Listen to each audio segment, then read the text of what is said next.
So let's move to next question. It's about the temperature measuring. How should the temperature be measured and monitored? During the before the study, during the study, in different types of apparatus. For example, like for dry heat system, water jacket system, these different subtype of the static diffusion cells, how to monitor the temperature for the receptor media and also the skin surface or the membrane surface temperature. Basically, we use the IR thermometer for measuring the surface temperature of the skin.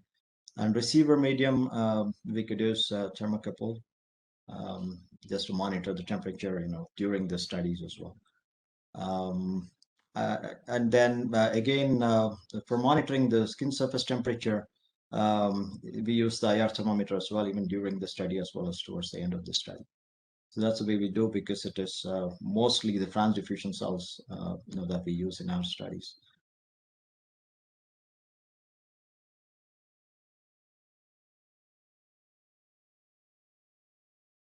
Any other input from other panelists? One quick comment.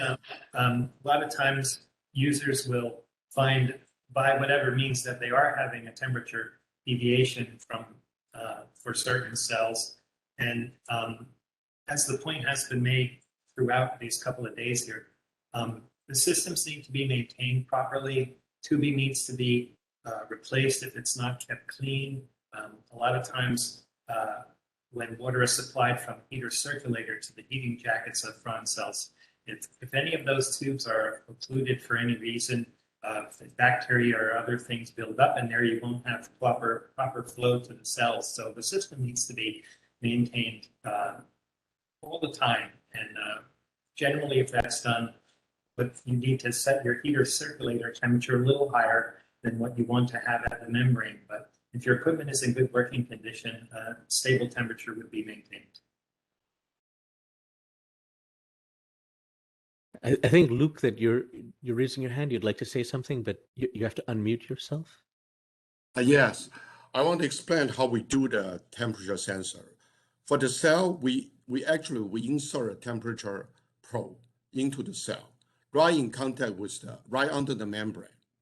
So that's how you detect the receptor, the cell body temperature. And on top of that, we mount an infrared sensor. The infrared comes out at 60 degrees. It's constantly scan the surface of the skin.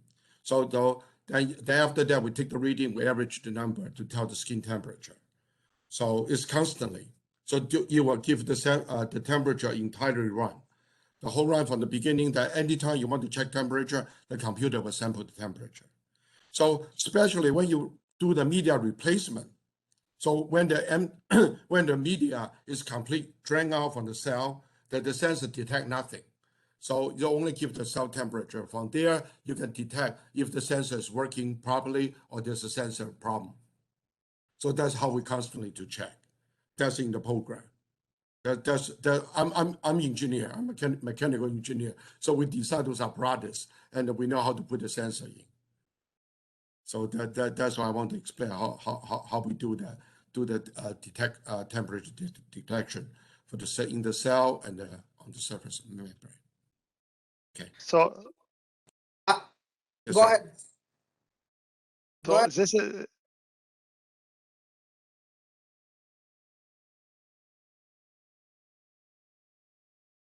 Ahmed, were you about to say something?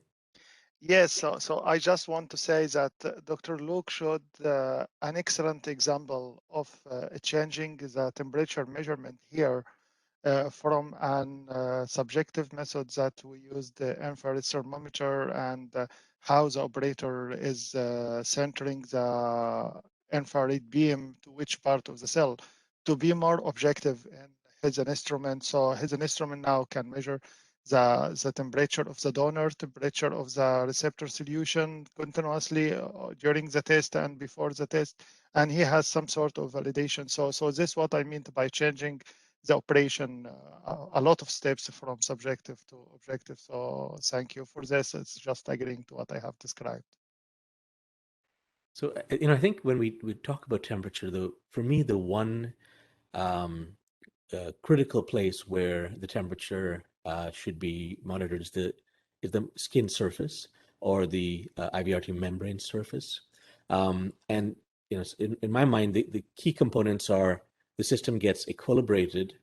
Once it's equilibrated, you assess and verify that the conditions are at the nominal test conditions for your method. So for the skin, you're making sure that it's at the correct temperature, and then you're doing your barrier integrity test. Likewise, and then after the barrier integrity test results, then you're dosing.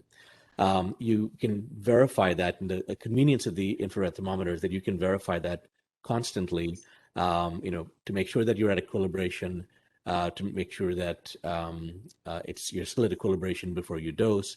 You can do it at other points throughout the study.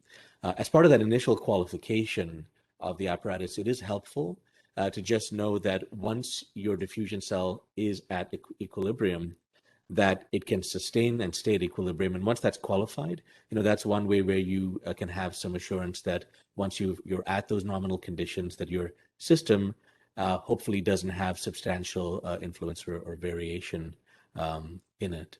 And so I think the measurement of the receptor solution is, I think it depends on the system, but I think that gives you slightly different information. Often it can just show you that your system is maintaining itself stable, but I think the membrane is really the key thing. In addition to all that, you also have to remember to keep the receiving medium at the same temperature at the cell temperature when you're replacing the medium. So there's no temperature gradient when you replace the medium. Actually, I also want to add something about temperature measurement of the receptor solution. Because of the new technology and techniques coming in the instruments, nowadays we can prove using external thermometer during the qualification that receptor solution is at this temperature in 30 minutes. Once we have set up the temperature and start this heating and stirring, it's reached to 32 degrees centigrade or whatever the desired level, and it's maintained at temperature throughout the study if the heating block is maintaining that temperature, and which is recorded. And even external calibrated thermometer can be used through the sampling arm to measure prior to starting the test. An infrared thermometer can be used for a surface temperature of the membrane or the skin. That's what Luke was also saying. So, I think one of the challenging things here, maybe I'll just make a final quick comment, is that you can, I think, very quickly overbuild this system and be monitoring temperature, 24/7 at 5 different locations in the diffusion cell. That's why, to me, the aspirational goal is you equilibrate it and you know that the membrane surface temperature is good, that you've got some information either from the way you qualified the system or from verifying during the experiment that you've sustained the temperature. But I think there's also kind of a bit of a distinction that this information is here so that people can consider their systems and that they understand what the tools are, what the options are for how they can do things. Now, if you don't go in continually measuring the receptor solution temperature throughout the experiment, I don't think that necessarily makes it an invalid experiment. And I think this is where it becomes a little bit challenging to know what are, the aspirational, here's the things you can do versus what have you done? And now we're fundamentally concerned about whether the data that you've acquired is valid or not. And I think this is part of the challenge that we deal with.